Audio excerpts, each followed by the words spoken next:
The story of Jesus and Judas is one of the most compelling narratives ever told, a story filled with friendship, devotion, doubt, and betrayal.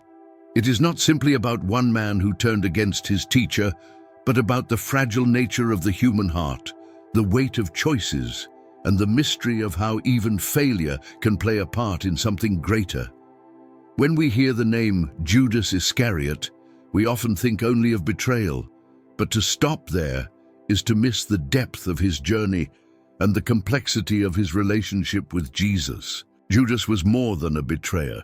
He was a man chosen by Jesus to walk closely with him, to witness miracles, to hear words of life, and to share meals at the same table. He was not an enemy from the outside, but a companion on the inside, someone trusted with responsibility and welcomed into fellowship. This closeness makes the story even more powerful, for betrayal cuts deepest when it comes from the hand of a friend. To explore the story of Judas alongside Jesus is to step into a narrative that speaks not only of history, but also of the struggles within every human soul.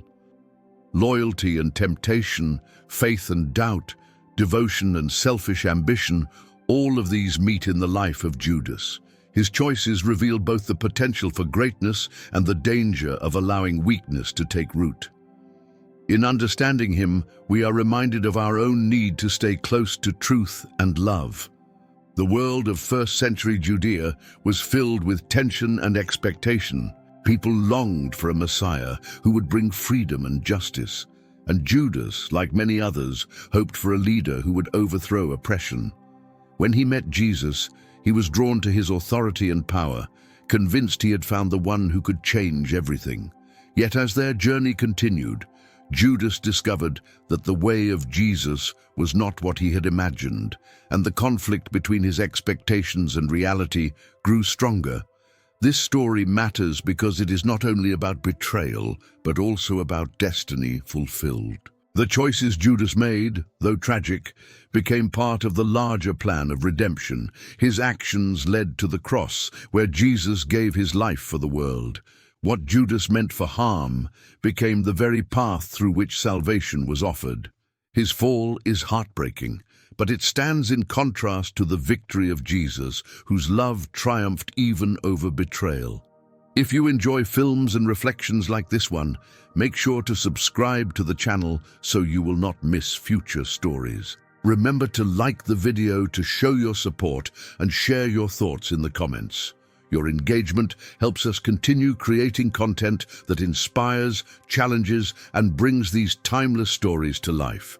First-century Judea was a land weighed down by tension, its people living under the heavy hand of Roman rule while clinging to the promises of their ancient faith. Every street and village carried whispers of oppression, soldiers stationed in marketplaces, and the reminder that their land was no longer their own. Taxes pressed upon the poor, while local rulers aligned themselves with Rome to secure power.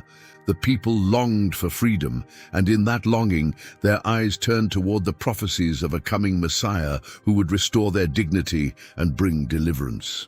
This expectation was not merely political, but deeply spiritual, for the Jewish people carried a heritage of covenant with God.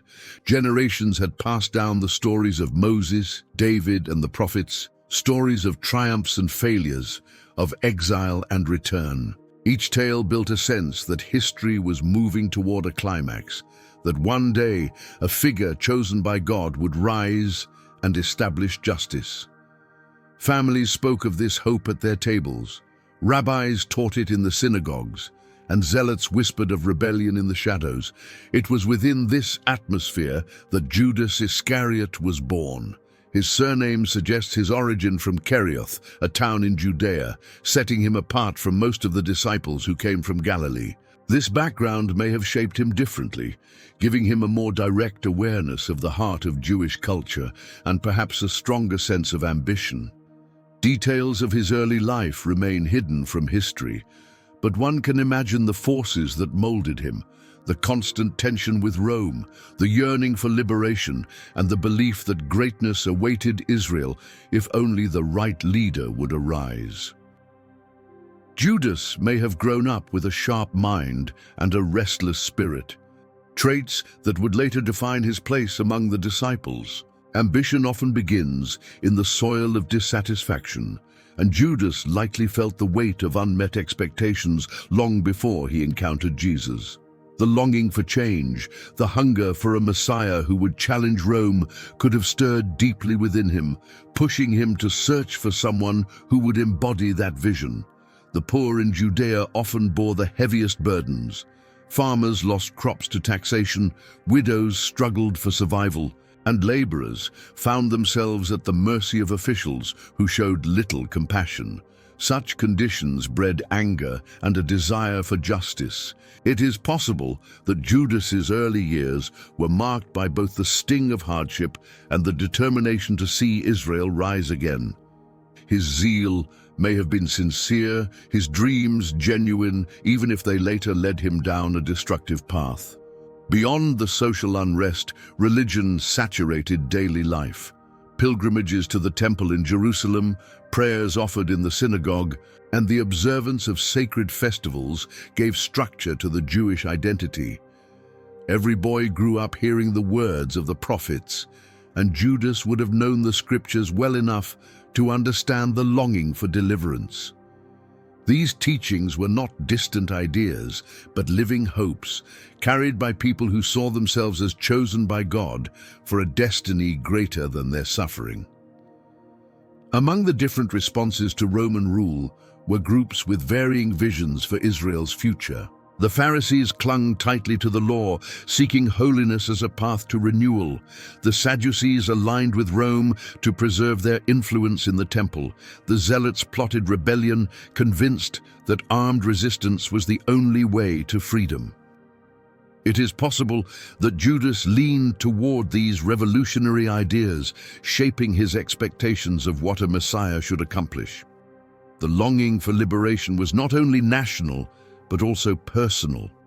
Many individuals yearned for meaning beyond survival, for a purpose that would lift them above the struggles of daily life. Judas, like countless others, may have wrestled with questions of identity and destiny. His heart might have been torn between devotion to God and the desire for power, between faith in the promises of Scripture and the temptation to grasp for control. The soil of Judea was fertile with expectation, but also with division. Some looked for a king who would wield the sword, others for a prophet who would call for repentance, and still others for a shepherd who would guide the nation back to God. This diversity of hopes created both unity and conflict, for not everyone agreed on what the Messiah would look like or how he would act. Judas's own vision of deliverance would one day collide with the reality of Jesus' mission. When we imagine Judas before he ever laid eyes on Jesus, we see a man shaped by his time, driven by a mixture of faith, ambition, and frustration. He was not unlike many of his peers, yearning for change and hoping to be part of something greater. Yet destiny had marked him for a unique and tragic role. His life was already being woven into a story far larger than he could comprehend, a story that would one day transform the world. The world before Jesus and Judas met was heavy with longing, full of voices crying out for freedom and hearts waiting for redemption.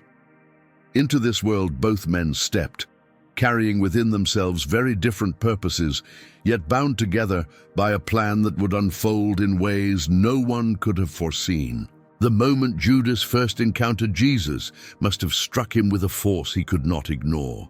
Word of the teacher had already begun to spread throughout Judea and Galilee. Crowds whispered of a man who healed the sick, who spoke with an authority unlike the scribes, and who carried himself with a presence that stirred hearts. For a man like Judas, eager for change and restless in spirit, such news would have been impossible to overlook. When Judas came face to face with Jesus, it was not merely curiosity that drew him near, but awe. Jesus' words carried weight, not the weight of political rhetoric or religious tradition alone, but something deeper, something eternal. He spoke of the kingdom of God as though it was breaking into the present moment, not as a distant dream, but as a reality within reach. Judas, like many others, must have felt both wonder and confusion, sensing that this man was unlike anyone he had ever known. The miracles added to the magnetism. To see blind eyes opened, lepers cleansed, and the lame walking again was more than spectacle. It was a declaration of power. Judas witnessed the authority of Jesus over sickness and nature, and he could not help but imagine what such power might mean for the people of Israel.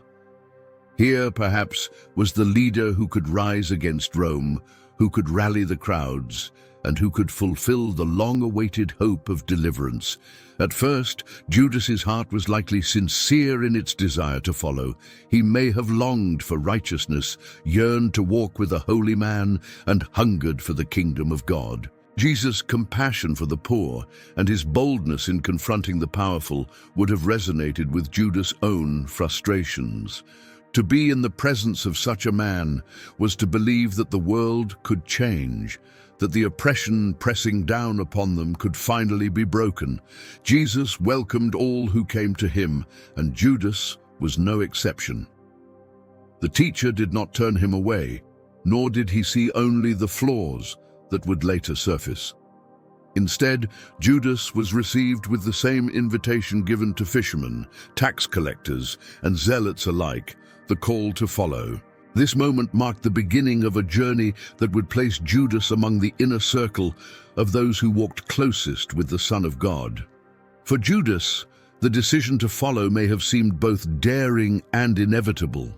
He left behind the uncertainty of his own ambitions and stepped into the company of a man whose destiny was greater than any he had imagined. The road ahead was filled with unknowns, but it was also filled with possibility. Judas would share in the miracles, hear the parables firsthand, and sit beside Jesus as he revealed the mysteries of the kingdom. The early days of this companionship were likely filled with excitement and expectation. Judas was not yet the betrayer in the eyes of anyone. He was a disciple, one of the chosen few, a man entrusted to walk in the footsteps of the teacher. The bond between them began in trust, not suspicion, in hope, not despair.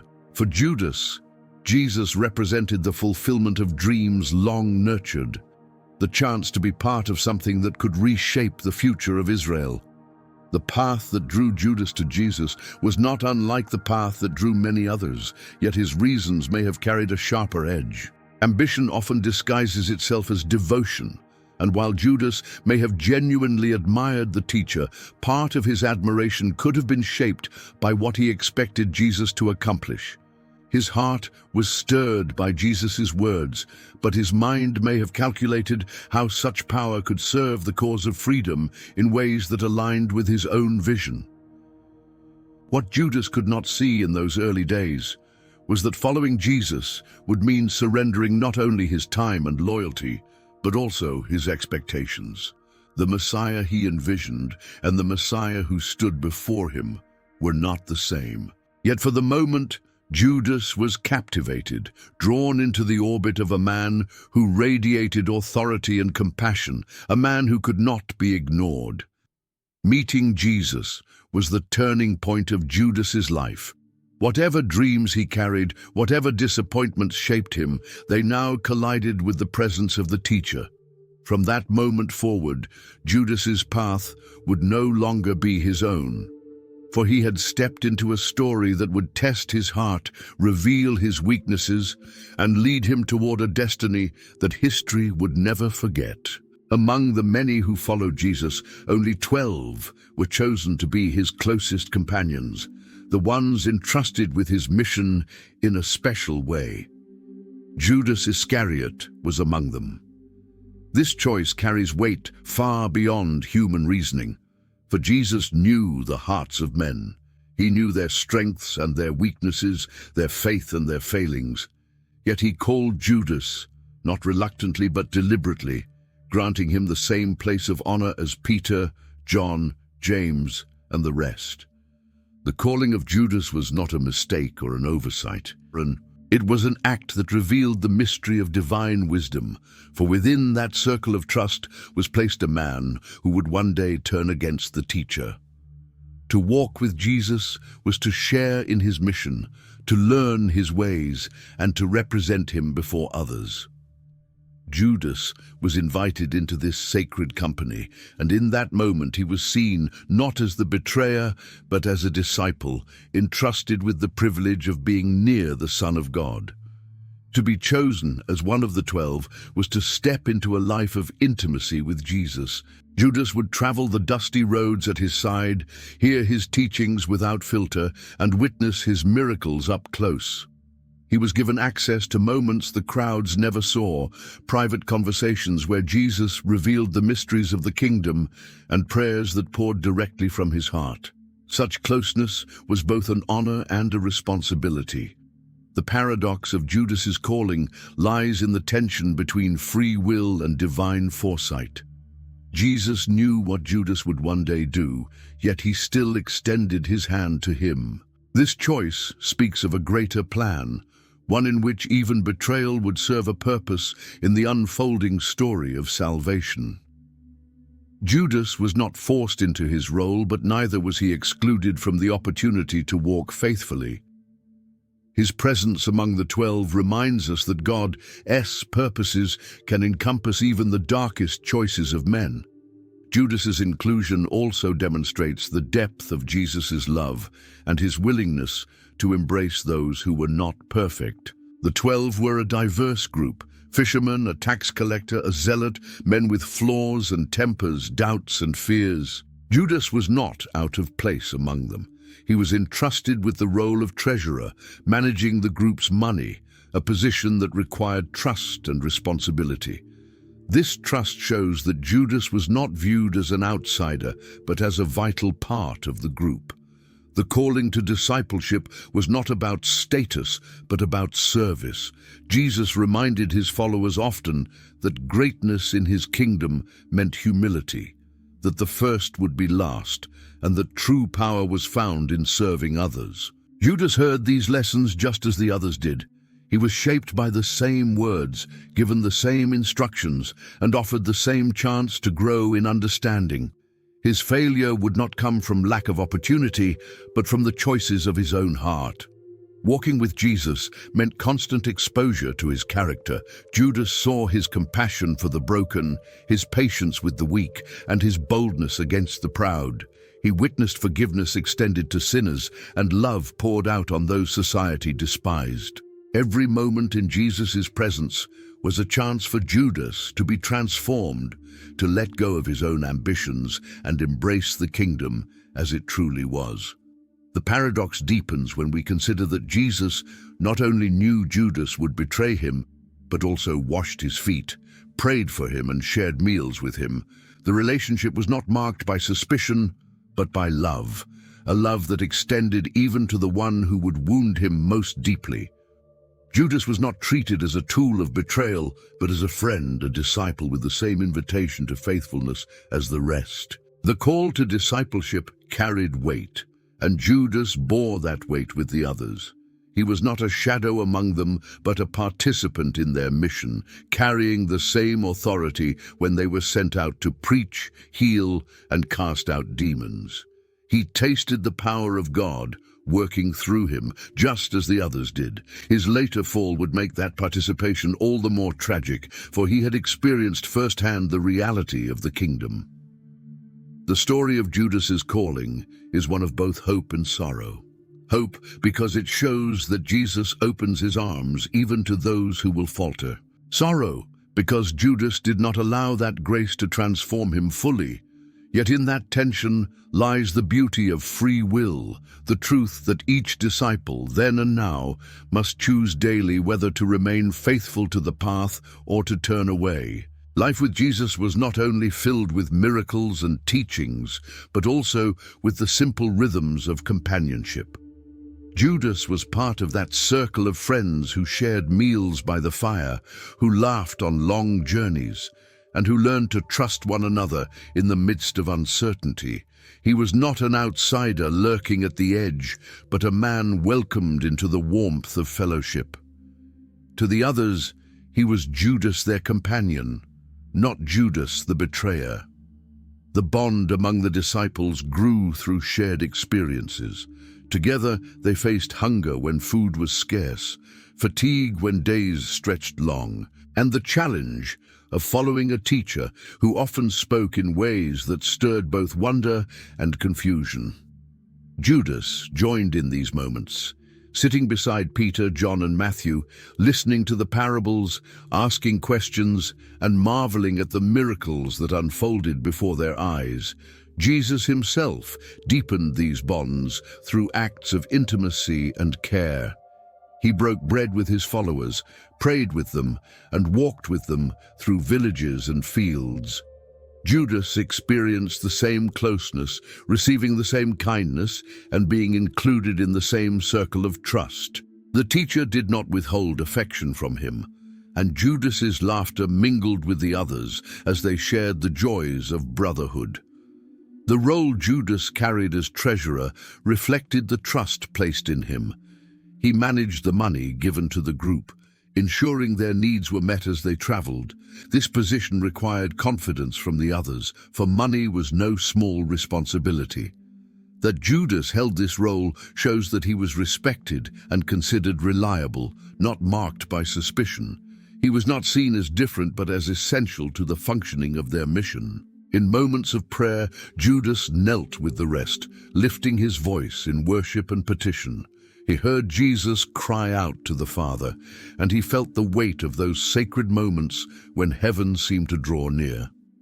The disciples shared not only the practical challenges of their journey, but also the spiritual intimacy of being in the presence of the divine. Judas was not excluded from these experiences. He was fully part of them. Traveling together forged bonds that only companions on the road can understand. They faced dangers, crowds pressing in, religious leaders questioning their teacher, and the constant uncertainty of where they would sleep or what they would eat. Such trials often knit hearts closer, and Judas's place among them was no exception. He was part of the group's identity, a man whose voice and presence contributed to their shared story. Friendship with Jesus was unique, for he was both master and companion. He spoke with authority, yet he also shared moments of tenderness and joy. Judas received both, the challenge of hard teachings and the comfort of personal affection. To be called friend by Jesus carried weight, and Judas bore that title along with the others, a reminder that he was more than a follower. He was part of a chosen family. The disciples likely shared dreams and conversations as they walked, speaking of what the kingdom might look like, wondering how their teacher would fulfill the promises of old. Judas would have added his voice to these discussions, perhaps speaking with passion about freedom from Rome, perhaps imagining a future where they ruled alongside their Messiah. In those conversations, he was not yet divided. He was one among friends, sharing hopes and expectations. The trust between them was not superficial. They carried one another's burdens, supported one another in weakness, and looked to Jesus for strength. Judas was embraced in this trust, his presence valued as part of the whole. The betrayal to come would cut deeply precisely because it grew out of such closeness. A wound from a stranger is painful, but a wound from a friend pierces to the soul. To see Judas in these days is to see him not as a figure of infamy, but as a companion. He laughed, he prayed, he served, and he lived among the 12 as one of them. He was not excluded, nor was he treated with suspicion. He was loved, and he was trusted. This season of friendship forms the backdrop against which the later betrayal will stand in such stark and painful contrast, for only those closest to the heart can inflict the deepest wounds. As the days of following Jesus stretched into months, Judas began to feel a quiet unease growing within him. At first, his admiration for the teacher was genuine, and his loyalty seemed steady. Yet beneath the surface, questions stirred. Jesus spoke often of the kingdom of God, but his words carried a spiritual depth that did not align with the political revolution Judas may have hoped for. Each parable, each teaching, painted a vision of a kingdom not built on swords and armies, but on love, humility, and forgiveness. For Judas, this vision was difficult to embrace fully. The other disciples wrestled with confusion as well, but their hearts leaned toward trust.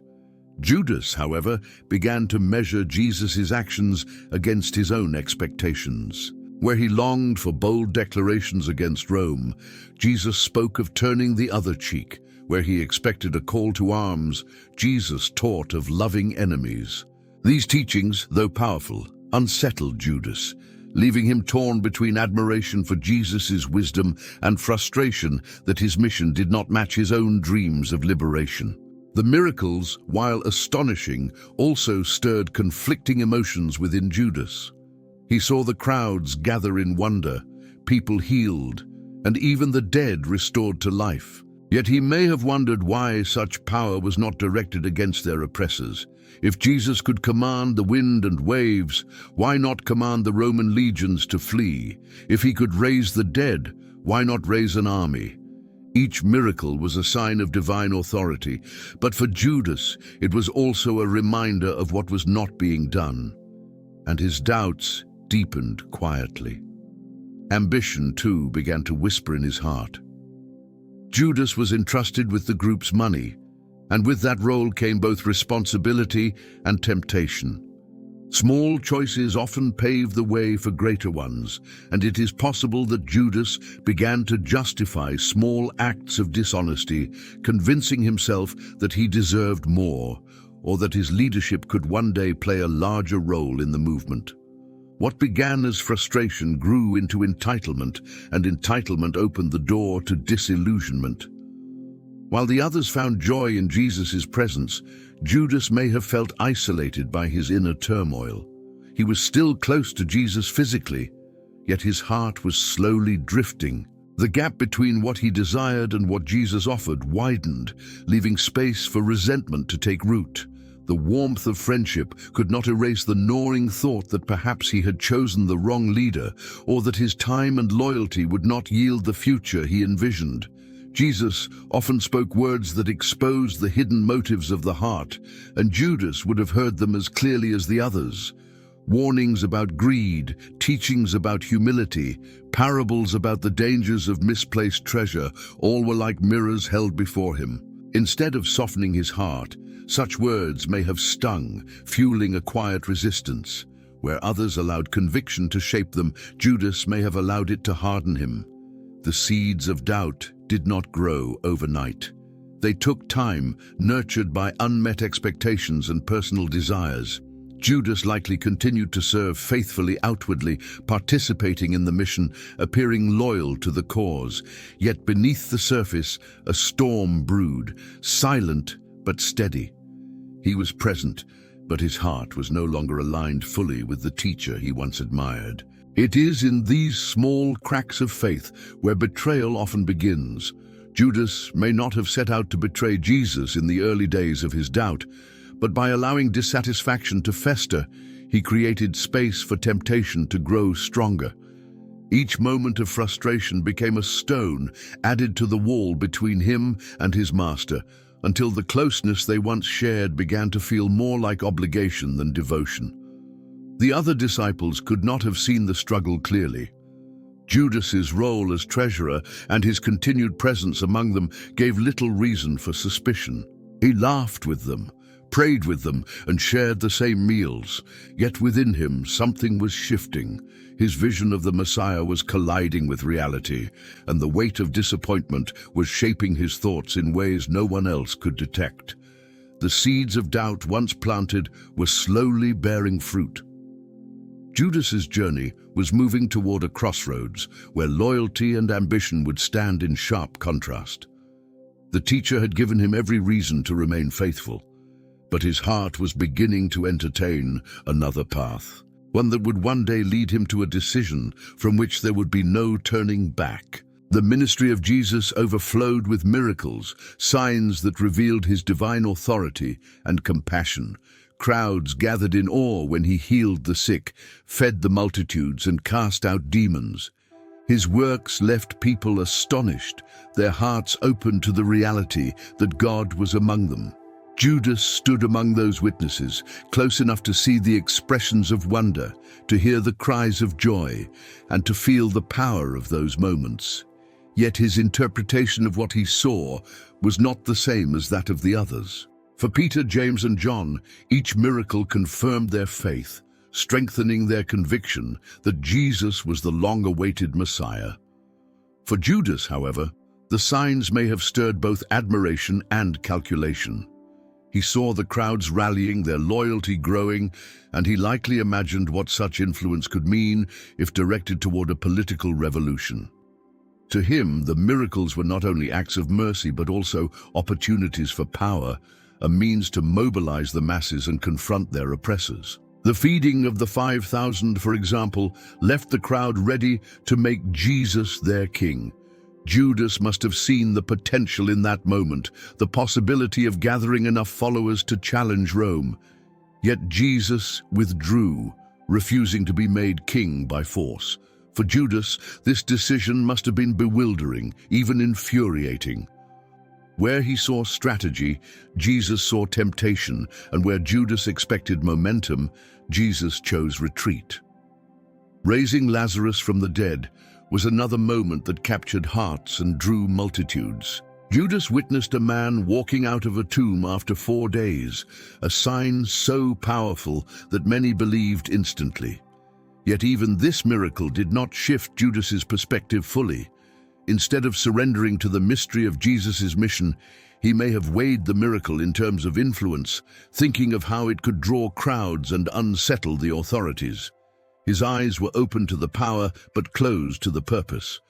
The misunderstandings grew sharper each time Jesus refused to align with Judas's expectations. When Jesus spoke of suffering and dying, Judas may have dismissed the words as symbolic or mistaken.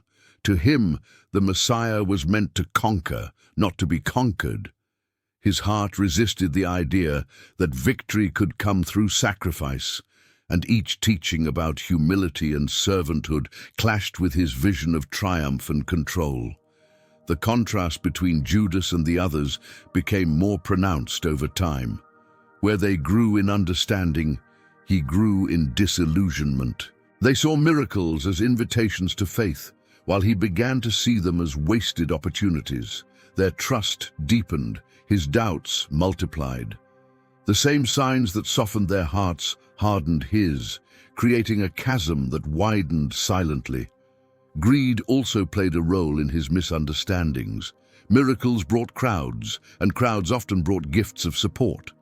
Judas, as treasurer, handled these contributions, and with that role came both temptation and power. He may have begun to see the ministry less as a mission of compassion and more as a resource to be managed, even exploited. His heart, clouded by ambition and desire, could not fully grasp the purity of Jesus' works.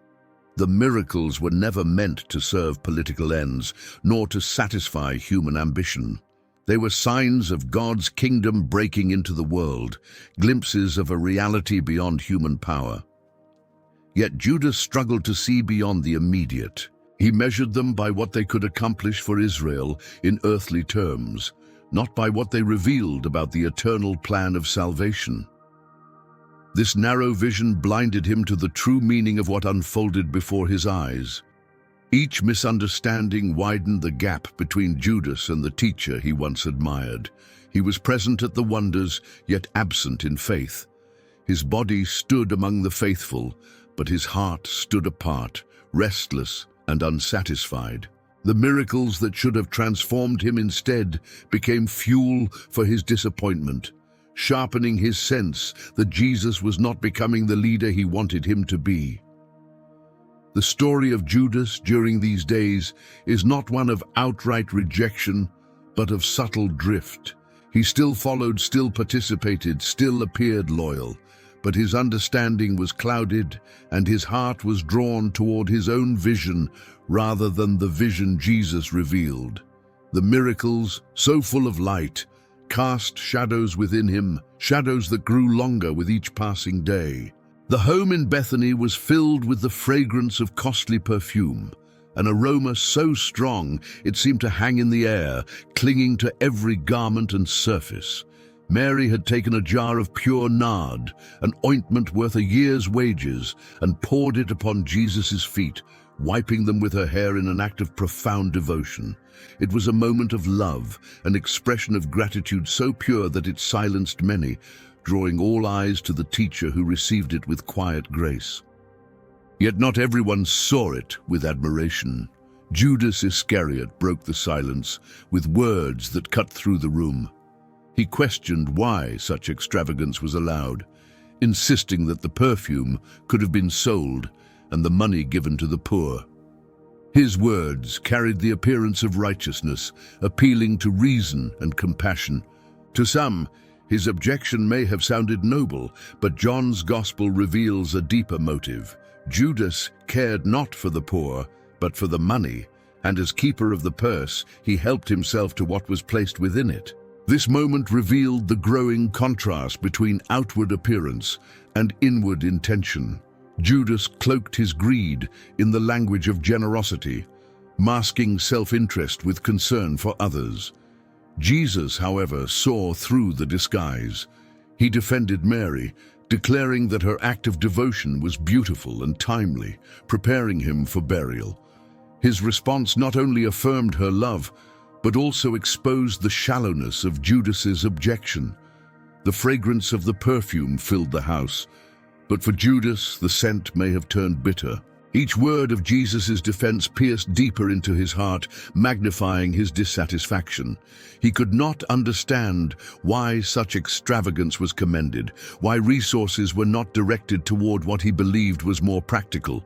To him, Mary's devotion seemed wasteful, and Jesus' acceptance of it seemed misguided. This scene highlighted the widening gap between Judas and the teacher he followed.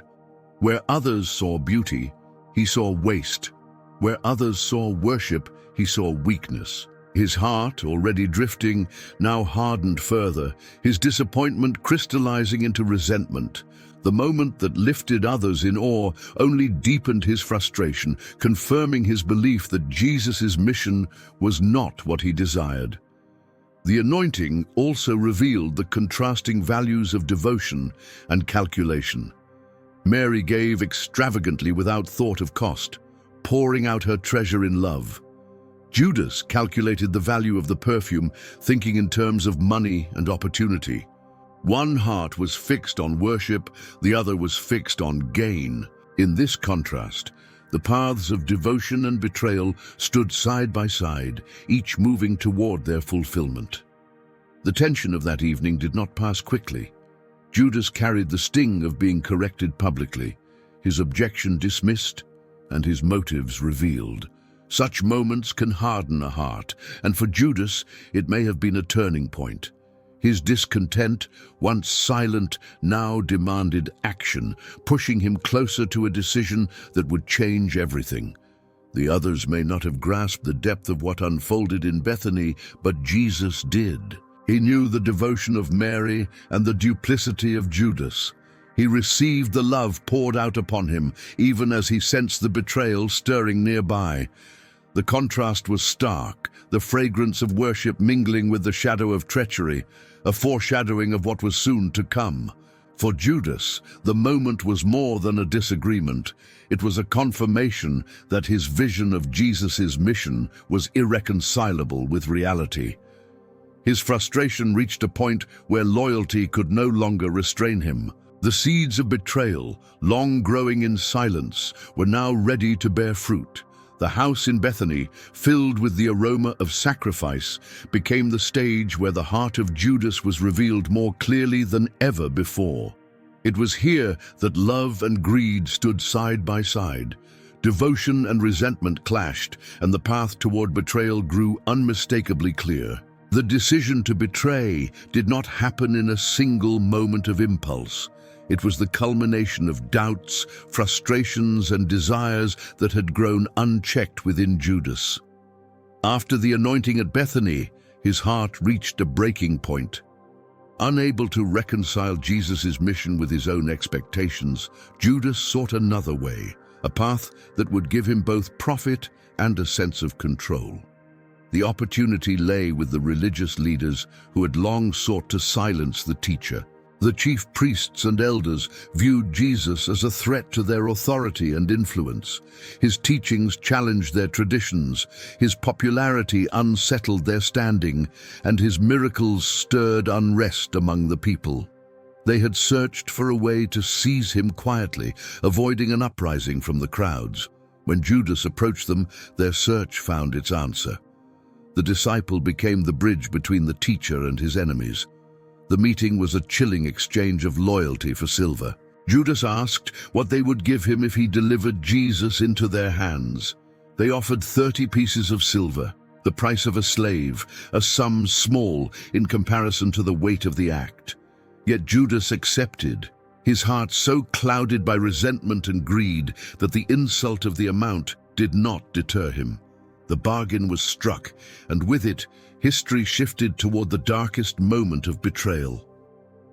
The scriptures had long spoken of betrayal, and in Judas's choice, those words found fulfillment. Yet from his perspective, it may have felt like a calculated decision, a way to force Jesus' hand, or to gain something from what he believed was a failing mission. Betrayal often disguises itself in justification, and Judas may have convinced himself that his actions were necessary, even reasonable. The priests were delighted at the arrangement. To have an insider, one of the 12, was more than they could have hoped for. It gave them the chance to arrest Jesus away from the crowds, to strike at the heart of his movement without immediate resistance. Judas, once a companion of the teacher, now became the instrument of his capture, a role that would forever define his name. From that moment on, Judas looked for the opportunity to hand Jesus over. Each day, as he walked with the disciples, shared meals, and listened to the teacher, he carried within him the secret of his betrayal. The silver weighed not in his hands, but in his heart, a silent reminder of the choice he had made. His presence among the 12 was now marked by duplicity, his outward loyalty masking an inward treachery. The decision was not only a betrayal of Jesus, but also a betrayal of friendship. Judas had walked with the teacher, laughed with him, prayed with him, and been trusted by him. To trade that trust for silver was to wound not only the mission, but also the bond of companionship. Betrayal at its deepest is not the act of an enemy, but of a friend, and Judas now bore that role. The weight of his choice may not have been felt immediately. In the moment of agreement, he may have felt satisfaction, perhaps even a sense of relief.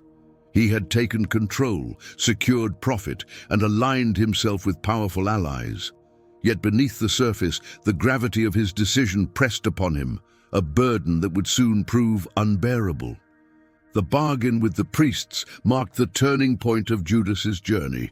From disciple to betrayer, from friend to foe, his path was set. The whispers of doubt and ambition had grown into a voice that demanded action, and Judas answered with betrayal. What began as frustration now became treachery, a decision that would lead to a kiss in the garden, and a destiny sealed by silver. The moment of bargaining was not the end, but the beginning of betrayal's unfolding. Judas had made his choice, and now he carried it with him into the final days of Jesus' ministry. The weight of silver was nothing compared to the weight of what was yet to come, a burden that would haunt him until his final breath. The evening of the Passover was filled with an air of anticipation. The disciples gathered in the upper room, unaware that this meal would become one of the most remembered in all of history. The table was set, the unleavened bread prepared, and the wine poured. The voices of the disciples mingled as they spoke of the events of the week, the growing tension in Jerusalem, and the wonder of walking with their teacher. At the center of it all sat Jesus, calm, yet carrying the weight of what was about to unfold. Judas was there among them, his place at the table secured like every other disciple. To the eyes of the others, He was simply one of their own, a companion sharing in the sacred festival. Yet within him was a secret no one else could detect, the knowledge of the silver in his possession and the plan he had already set in motion. His hands reached for the same bread as the others, his voice joined in the same prayers, and yet his heart was fixed on betrayal. Jesus, fully aware of what Judas intended, did not expose him immediately. Instead, he spoke words that must have pierced the room like a blade. "Truly, I say to you, one of you will betray me." The disciples were shaken, looking at one another in disbelief, each asking, "Is it I, Lord?" They could not imagine that one within their circle, bound together by friendship and faith, would turn against their master. Their confusion reflected the depth of trust they still held for one another. Judas, too, asked the question, "Is it I, Rabbi?" His words carried the mask of innocence, but Jesus saw through it. With quiet authority, he answered, "You have said so." Yet even then, the others did not grasp the full meaning. Judas remained hidden in plain sight, his betrayal veiled beneath the appearance of loyalty. The meal continued, but its significance was far greater than the disciples could understand at that moment. Jesus took bread, gave thanks, and broke it, saying, "This is my body, given for you." He lifted the cup, declaring, "This is my blood of the covenant, poured out for many, for the forgiveness of sins." These words, filled with mystery, marked the beginning of a new covenant, one that would be sealed in his own sacrifice. Judas, hearing these words, was present at the very heart of redemption's promise, even as he prepared to reject it. The atmosphere in the room shifted from celebration to solemnity. The disciples sensed the weight of their teacher's words, though they could not fully comprehend them. Judas's heart, however, grew heavier with each passing moment. The intimacy of the meal, the breaking of bread, and the sharing of the cup, all of it stood in contrast to the betrayal he carried within. The closeness of the occasion magnified the darkness of his intent. Jesus' love was evident even in those final hours. He washed their feet, including the feet of Judas. The act of humility and service, so unexpected and powerful, was an invitation to embrace the way of the kingdom. Yet Judas's heart remained unmoved. The water cleansed his feet, but the weight of his decision remained. The Last Supper was not only a moment of farewell, but also of revelation. Jesus spoke of his body broken and his blood poured out, pointing toward the cross. The disciples struggled to grasp it, their minds still fixed on dreams of power and deliverance. Judas, however, understood enough to know that Jesus' mission was not aligning with his own vision, and his resolve to act grew stronger. As the meal concluded, Jesus spoke again, warning of the scattering to come and predicting Peter's denial. The disciples, still professing loyalty, could not imagine abandoning him. Judas listened silently, knowing that his betrayal would strike first, setting in motion the events that would test them all. The Last Supper was a moment of both unity and division, of love shared and trust broken. It was a table of intimacy where bread and wine became symbols of eternal promise, yet it was also the place where betrayal lurked in the shadows. Judas left that room not as an outsider, but as one who had shared in the most sacred fellowship, and yet his heart was already bound to another purpose. The night air in Gethsemane was heavy with stillness, broken only by the quiet rustle of leaves and the distant sounds of the city preparing for Passover. Jesus had led his disciples there to pray, knowing the hour of his arrest was near. The garden, often a place of refuge and communion with the Father, was now the stage for the act of betrayal that would seal his path to the cross. The disciples struggled to stay awake as Jesus prayed with intensity, his soul burdened with the weight of what was to come. He cried out in anguish, surrendering himself to the will of the Father. In those sacred moments of prayer, Judas was absent, for he had already slipped away to finalize his plan. His steps carried him to the chief priests and soldiers, leading them toward the garden, where Jesus often met with his followers. The sound of approaching feet broke the stillness as torches and weapons pierced the night. The disciples stirred, confusion and fear rising in their hearts as they saw the crowd entering the garden. At the front of the company walked Judas, guiding them with a confidence that betrayed his intimacy with the place.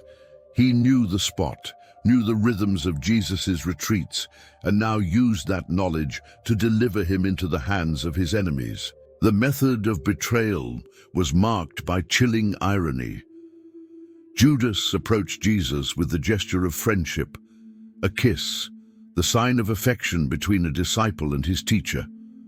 "Greetings, Rabbi," he said, pressing his lips to the cheek of the one he had followed for years. A kiss, meant to honor, became the signal for betrayal, turning love's symbol into a weapon of treachery. Jesus received the kiss with calm dignity, though his words carried both sorrow and truth.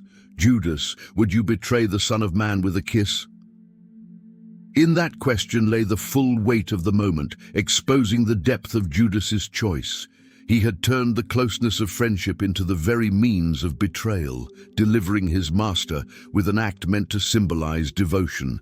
The soldiers seized Jesus and chaos erupted. The disciples, filled with fear, struggled to respond. One drew a sword and struck, but Jesus stopped the violence, commanding peace even in the face of capture. His words and actions contrasted sharply with Judas's treachery, highlighting the difference between the way of the kingdom and the way of the world. Judas stood in that moment as both insider and enemy, close enough to touch Jesus, yet aligned with those who sought his death. The kiss had marked Jesus for arrest, but it also marked Judas as the betrayer. His act was public, undeniable, and forever etched into history as the moment when loyalty was exchanged for silver. The garden, once a place of prayer and communion, was now filled with betrayal and fear. The disciples scattered, their courage faltering under the weight of the armed crowd. Jesus was led away, bound by the hands of men he could have overcome with a word, yet willingly surrendering to the path set before him. Judas's role was complete in that moment. His part in the story had moved from doubt to resentment to betrayal, and now the kiss had sealed his choice. The intimacy of the gesture made the act all the more haunting, for it was not an enemy from afar who struck the blow, but a friend from within. The kiss in the garden remains one of the most poignant images of betrayal, a reminder of how trust can be twisted and friendship corrupted. Judas's act was not only the handing over of his master, but also the corruption of love's most tender expression, turning it into a tool of darkness. As the soldiers led Jesus away, Judas was left to confront the reality of what he had done. The torches faded into the night, the sound of chains and footsteps growing distant, and silence fell heavy around him. In that silence, the weight of his decision began to press upon his soul. The silver in his possession no longer gleamed with promise but burned with shame, each coin a reminder of the price of his betrayal. He had bargained with the priests, he had led the soldiers, and he had kissed the teacher. Each step, once justified in his mind, now stood before him as evidence of treachery. The justification that betrayal was necessary or that Jesus had failed to meet expectations dissolved in the face of reality. He had handed over an innocent man, a friend who had shown him love, trust, and patience. The enormity of his choice settled upon him with crushing force. The scenes that followed intensified his torment. Judas saw Jesus condemned by the leaders, mocked by the guards, and struck by those who held him captive. The man who had healed the sick and raised the dead now stood humiliated, abandoned, and bound. Judas's role in bringing about this suffering was undeniable, and the guilt pierced him more sharply than any sword. The silver, once his prize, became his burden. He may have held the coins in his hands, feeling their cold weight, only to realize that they could never satisfy the emptiness within. Wealth gained through betrayal could not erase the sorrow that now consumed him. Each piece of silver was a symbol of his choice, a reflection of a soul sold too cheaply. The guilt Judas bore was not the quiet regret of a small mistake, but the torment of having betrayed the Son of God. The memory of the kiss, the look in Jesus' eyes, and the words spoken in the garden echoed in his mind. No argument, no rationalization, no silence could erase the reality of what he had done. As the dawn approached, Judas may have watched the city stir to life, yet his soul remained in darkness. The Passover festival, meant to celebrate deliverance, now mocked him with its irony. While others prepared to remember God's salvation, Judas carried the weight of having betrayed the one who embodied that salvation. His guilt isolated him, cutting him off from the fellowship of the disciples and the hope of forgiveness he could not yet grasp. The contrast between Judas and Peter is striking. Peter too had faltered, denying Jesus 3 times out of fear. Yet Peter wept bitterly, his sorrow leading him back to grace. Judas's guilt, however, did not drive him toward repentance, but toward despair. His burden became unbearable, and he saw no path forward. The weight of guilt has the power to crush or to transform, depending on where it is carried. For Judas, it became a crushing force, pressing him deeper into darkness. He could not imagine forgiveness, could not conceive of grace reaching far enough to cover betrayal. His vision narrowed until all he could see was the enormity of his failure. The story of Judas in these moments is not only a tragedy of betrayal, but also a tragedy of despair. He had walked with the light of the world, yet he allowed darkness to consume him. His guilt was real, but his failure to bring it before the one he had betrayed sealed his fate. The weight of guilt drove him to the brink, where choices became few and hope seemed lost. What remained was a heart broken beyond repair, unable to find the forgiveness that stood so near, yet felt impossibly far. The morning after his betrayal, Judas could no longer bear the weight of the silver. The coins that once seemed to promise gain now felt like shackles around his soul. He clutched them tightly, his hands trembling, and made his way to the temple where the chief priests and elders were gathered. His voice broke as he declared, "I have sinned by betraying innocent blood." The words spilled out, raw and anguished, a confession that revealed the torment of his conscience. The priests, however, met his cry with cold indifference. "What is that to us? See to it yourself," they replied. Their response cut deeply, offering no comfort, no absolution, only dismissal. Judas had been useful to them, but now that his role was complete, he was cast aside. The silver, which had lured him into betrayal, was of more concern to them than the soul of the man who had brought it. With desperation burning inside him, Judas hurled the coins into the temple, the clatter of metal against stone echoing through the sacred halls. Each coin struck like a hammer upon his heart, the sound a final reminder of the price of his treachery. The silver lay scattered, abandoned on the ground, a symbol of his despair and the futility of his bargain. In that moment, Judas declared more than regret. He acknowledged the innocence of the one he had betrayed. His confession that he had shed innocent blood was a recognition of the truth he could no longer deny. Yet even this confession did not lead him to seek forgiveness. Instead, it drove him further into isolation, his sorrow twisted into hopelessness. The priests, unmoved, gathered the silver and deemed it unclean for the treasury, for it was blood money. Their hypocrisy was striking. They had orchestrated the betrayal, yet they washed their hands of the guilt. For Judas, their rejection was the final blow, the confirmation that he stood utterly alone, with no ally, no comfort, and no way back. The return of the silver was not enough to undo the betrayal. Coins could be thrown aside, but the act itself remained. Judas's conscience bore the stain, and his soul could not find release. The silver that had promised profit now mocked him with its emptiness, a reminder that greed had led him to destroy the very relationship that could have saved him.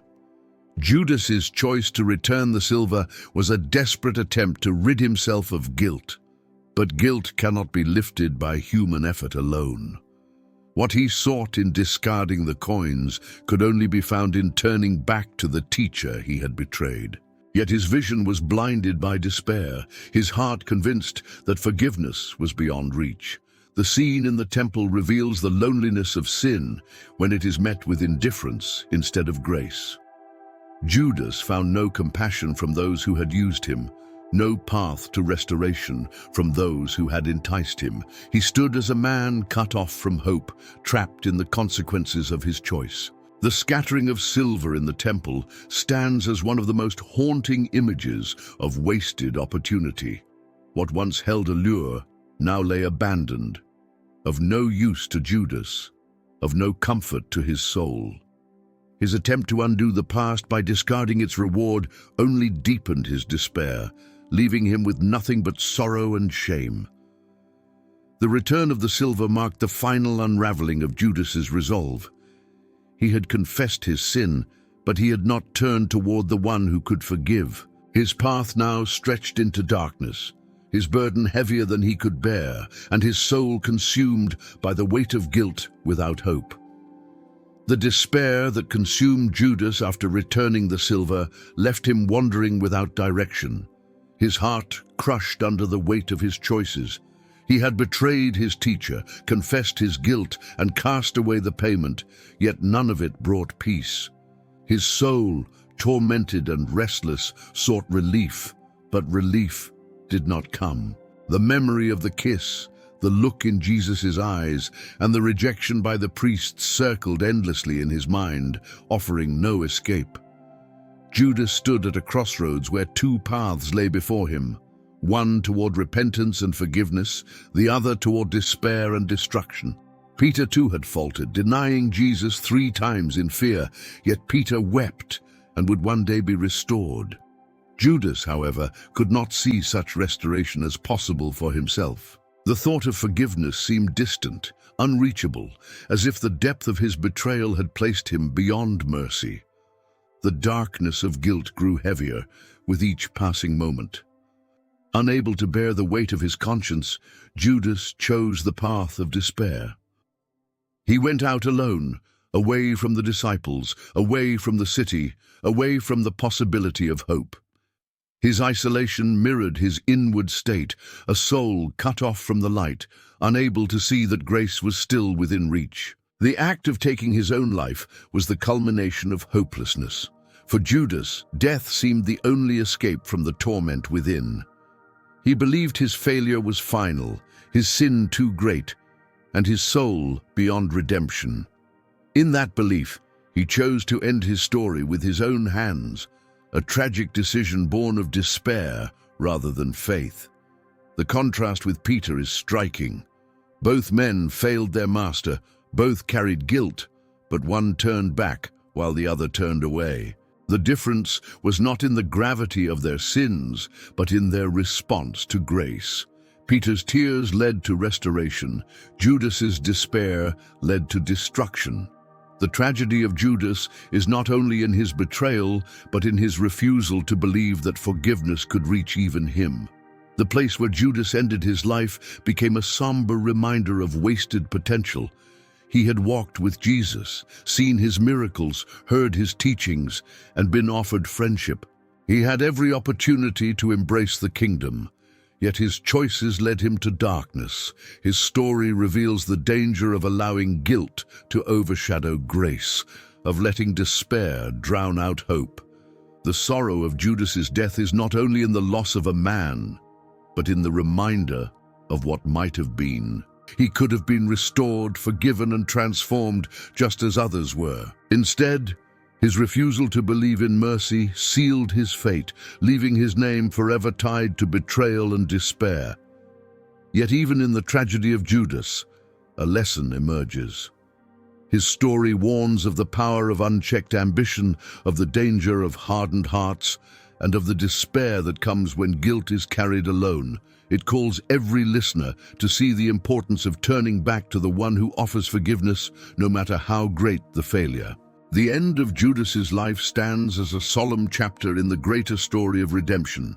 His choices led him down a path of betrayal and despair, but his life also reveals the contrast between human weakness and divine mercy. His fall serves as a warning, yet it also highlights the grace that remained available, grace he tragically refused to grasp. Judas's story is a sorrowful reminder that walking close to the light does not guarantee faithfulness, and that even those who share in the greatest privileges can falter. His death speaks of the weight of guilt, the danger of despair, and the tragedy of a soul that could not see the mercy still extended toward him. The betrayal of Judas, though tragic in its nature, became part of the unfolding plan of redemption that God had set in motion from the beginning. The arrest in the garden, the trial before the leaders, the condemnation before the Roman governor, and the crucifixion on the hill outside Jerusalem all flowed from that night when Judas delivered his teacher with a kiss. Yet the story does not end in defeat, for what appeared as tragedy was in fact the path through which salvation would be accomplished.